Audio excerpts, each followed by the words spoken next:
हवा हवाई व मनगढ़ंत खबर है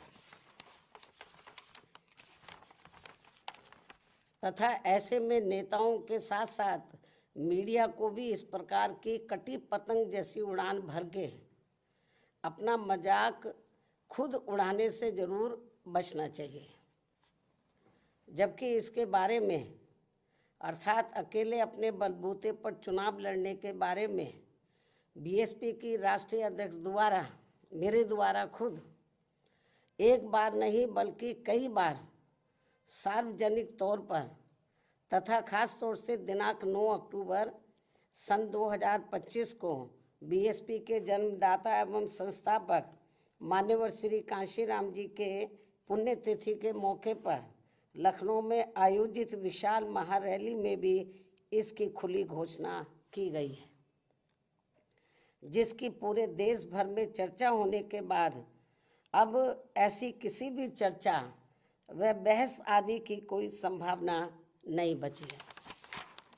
लेकिन फिर भी कुछ लोग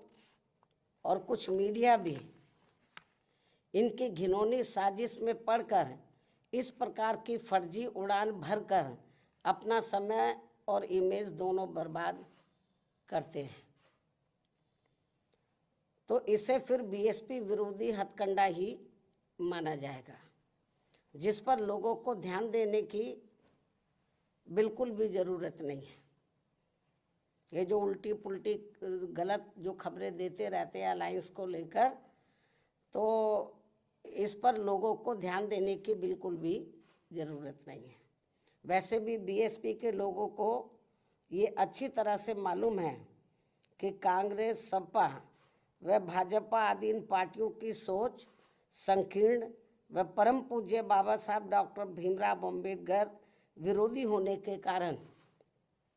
इनका अम्बेडकरवादी बीएसपी से गठबंधन करने की नीति केवल इनके वोटों का राजनीतिक व चुनावी स्वार्थ है तथा इनसे गठबंधन करने से बीएसपी को केवल नुकसान ही नुकसान होता, फायदा नहीं। और इसलिए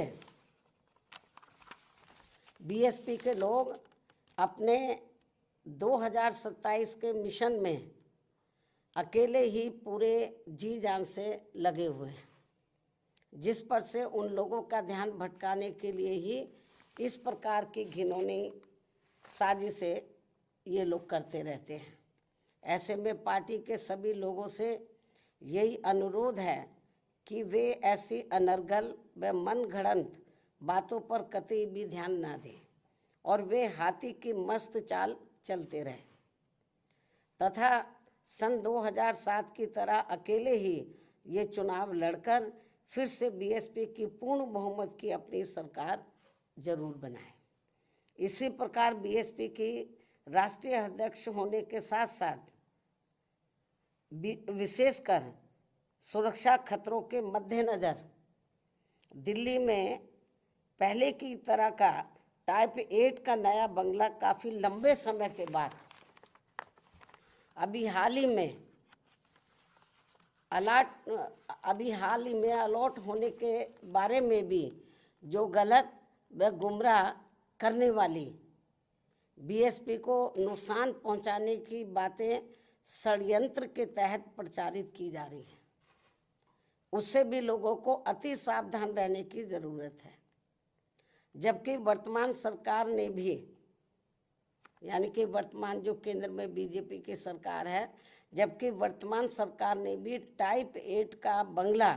मेरी सुरक्षा के हिसाब से अब सही अलॉट करने से पहले कई और भी बंगले अलॉट कर दिए थे जो सुरक्षा कारणों से नहीं लिया है, और यदि लिया भी था तो उसे कुछ ही समय के बाद ही छोड़ भी दिया था। तब फिर अंत में अब मुझे टाइप 8 का सही बंगला अलॉट किया गया है, जिसे मैंने स्वीकार भी कर लिया है, जिसको लेकर भी अब किस्म किस्म की गलत बातें प्रचारित की जा रही हैं, क्योंकि इस मामले में ये बात भी सर्वविदित है कि सपा सरकार के चलते व इनके मुखिया के इशारे पर ही दिनांक 2 जून सन 1995 की लखनऊ स्टेट गेस्ट हाउस कांड में मुझ पर जानलेवा हमला होने के बाद अगले दिन दिनांक 3 जून 1995 को बीएसपी के नेतृत्व में यूपी में बनी पहली सरकार के समय से ही सुरक्षा कारणों से मुझे विशेष उच्च सुरक्षा तत्कालीन भारत सरकार द्वारा दी गई थी तथा वह सुरक्षा खतरा कम होने की बजाय अब और भी बढ़ जाने के साथ साथ बीएसपी की राष्ट्रीय अध्यक्ष व पूर्व मुख्यमंत्री होने के नाते फिर दिल्ली में टाइप 8 का बंगला पूर्व में दिए गए 3 त्यागराज मार्ग के टाइप 8 के बदले में मिला है जी। पहले भी मुझे टाइप 8 मिला हुआ था जो तत्कालीन भारत सरकार द्वारा दिया गया था। इस प्रकार पार्टी की राष्ट्रीय अध्यक्ष एवं पूर्व मुख्यमंत्री होने के नाते व खासकर सुरक्षा आदि कारणों से केंद्र में रही कांग्रेसी सरकार के समय से ही मुझे टाइप 8 का बंगला मिलता रहा है तथा अब इसको लेकर किसी भी प्रकार से संकीर्ण व अति घिनौनी राजनीति करना उचित नहीं है। इतना ही नहीं बल्कि जैसे जैसे चुनाव नजदीक आएगा तो विरोधियों के साम दाम दंड भेद